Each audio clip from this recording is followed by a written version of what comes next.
Kamusta sa lahat mga kaibigan? Sa channel ni Wells, ngayon ipapakita ko kung ano gagawin kung hindi gumagana ang Android Auto o hindi kumukonekta ang kotse. Para dito kailangan pumunta sa settings. Dito isulat Android Auto. Android Auto. Pumasok tayo. Dito pwede i-connecta ang kotse. Tapos dito, syempre, dito ilagay natin ang lagi para laging magsimula. Android Auto. Para laging naka-on at gumagana. Susunod, syempre pumasok ulit isulat ang Android Auto. Oy! Nandito na siya sa baba.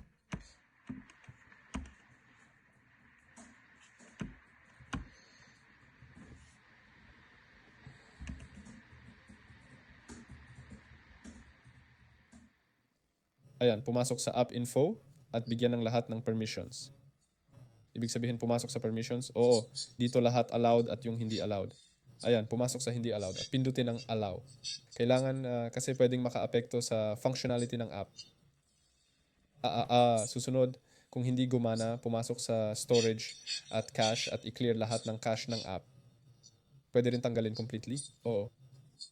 Ibig sabihin tanggalin, tapos pumasok sa Play Market, Play Store, at dito syempre pindutin ang uninstall at i-download ulit. Ayan. At sa huli pwede subukan tingnan ng update, syempre ng phone system o i-restart lang. Iyon lang. Kasama ninyo si Wells. Paalam sa lahat.